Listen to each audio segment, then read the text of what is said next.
Okay, that's a great question. Let's take George St. Pierre, for instance. George St. Pierre trains every technique on every side. So if he does one technique to the left, he does it to the right. And that comes from his karate days that they were so symmetrical in their training. Everything is perfectly symmetrical. Now, in my opinion, I don't do that. Me and George have a difference of opinion here. I work some moves to my right and some moves to my left. Okay? Now, if you take Marcelo Garcia is a huge influence of mine. He only chokes with one arm. He only guillotines with one arm. He only passes in a certain way to one side and passes to the other way. Passes to his right with one particular pass and passes to his left with a set of particular passes. So his passing to the left is not the same for his passing to the right. Now, there are some moves he uses both left and right. There are some, yes. Okay. However, if you look at the Mendes brothers, the Mendes pass to the left with the same moves they pass to the right. Not all the same moves, not always, but far more than, let's say, a Marcelo Garcia. Okay, so they'll do knee cut left, knee cut right. Me, I personally knee cut only one side, and if I go the other side, it's a different style of knee cut. I use very different moves on both sides. Throughout the years of training, I've come to realize that I do get caught on the bad side doing the move on my wrong side. I do. And I always find myself having to fumble around getting to the good side, my good side. I do find that out. And I did start drilling more techniques to my right and to my left than I used to. For that very purpose, because I would find myself on the wrong side and my opponent forced me to that side. And now I'm almost like I have nothing I can do. So I think it's a question of balance. How many moves? Should I do all my jiu-jitsu moves like George? Should I be like George St. Pierre? All my moves I do all of the jiu-jitsu moves in the game, I have to do them right and left. Or is there a balance? Some I do just right and some I do right and left. I believe it's a balance because some moves I will never do on both sides. Some moves, guys, I'm telling you, once you understand moves, me when I'm drilling, or when I'm coaching, I'm teaching in class, I'll tell them, guys, this move I recommend you only do it on one side because you'll never need it to the other side. You'll never, ever need it. Now, if you never need it to the other side, why waste the time drilling it? Marcelo said it best. He said, look, you'll be so-so on either side. Instead of having one really good side, no, it's better to have a killer side. One side that if you get to that position, you're going to crush the guy. That's your good side. You're not going to fail. Now, let's take a look. Let's look at it in a different way because that might sound very confusing. Let me make it crystal clear. Let's say you're a boxer or a kickboxer. It doesn't matter. Should you switch sides as you're fighting? Should you be like Adesanya? Or should you be one side? Always the same side. Like Mayweather, Muhammad Ali, Mike Tyson, etc. The one side camp, the camp that does just one side, is far more successful.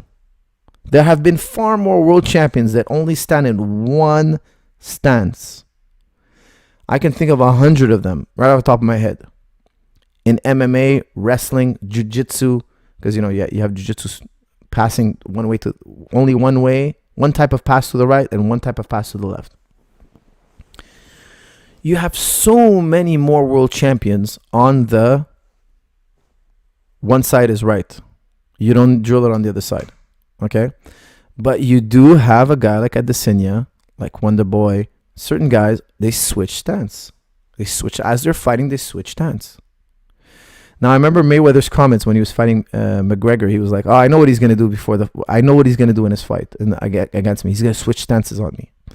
He goes, when he does that, he's just wasting energy. This is the common attitude of the single side mindset. The camp of, no, I'm going to be so good on one side, I'll never need the other side. That's what they say. They say that if you switch side, you're just wasting time and energy and training time. It's useless. Why do they say that? Let me tell you why they say that. Because they reached a level that whether the guy's a southpaw or righty, it doesn't make any difference to them.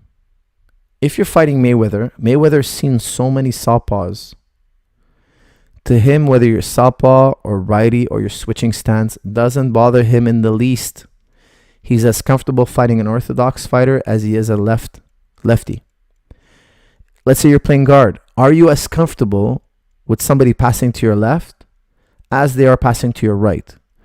If it's true, then it doesn't matter the guy does both sides. What matters if he has one side that's really, really powerful. Because if he's so on each side, he's never going to pass unless you have a weakness. Some grapplers, I'm telling you, I've seen grapplers, if you pass them to your right, they're horrible. They have no defense on their left side. So my right side, if I'm passing to my right, the guy can't defend on his left. He gets killed. He gets crushed. A great example of this, Eddie Bravo in Abu Dhabi. And I love Eddie Bravo. What's up, Eddie Bravo? Props to Eddie Bravo. He's one of the great grapplers in our generation. He beats Hoyler Gracie, a world champion, Abu Dhabi world champion. He defeats him in Abu Dhabi. Colossal win for Eddie Bravo. Then after that, in his next match, he fights Leo Vieira. Leo Vieira decides to pass to the right. He ended up, I can't remember the score, but it was a huge score, 2-0. So Leo Vieira beat him he kept passing his guard over and over again. And after the match, Eddie Bravo, at that time, he's like, look, I have no left side. I don't know how to defend to his right. He goes, I don't know how to defend to that side. And he just got passed. He kept getting passed. He's only good on one side. He only has one comfortable side. He has to be on his right shoulder when he's playing his half guard. So if you go to his other side, he doesn't have. So if Leo's passing to Leo's right, he has no side. So he kept getting passed. Now over the years, I'm sure he patched that up. He fixed it, etc. However, there are grapplers that got it. There's one side that's really weak, and if you know that guy has a weak side, just keep passing and passing and passing. So, in my opinion, just to sum up, there's some things you have to have on both sides. Like regarding, you have to be amazing at regarding on both sides. However, if you're doing the rear naked choke, you can get away with doing it just to one side. Okay, now I do rear naked choke with both sides. That's another exception. I like both sides because as you're fighting, I can always. But Marcelo Garcia, he says no, I only choke with one arm. He's gonna get to his good arm, and I believe that's obviously both schools of thought are good. You have to find which one fits best for you, because you could always find another world-class black belt that does it a different way. And if there's a world-class black belt that does it a different way, in my opinion, that's a legitimate style. And if that fits better for you, do it. However, if you look at both camps, if we were to weigh both camps, it seems like the camp that stays one-sided has far more champions on that side. So is it because it's better, or is it because it fits the general public better? That's an answer I'll probably never have. That's why I consider I recommend you explore which style is best for you. I couldn't do it like George. Like George has to be so symmetrical. For me, I can't do it like that. It doesn't work for me.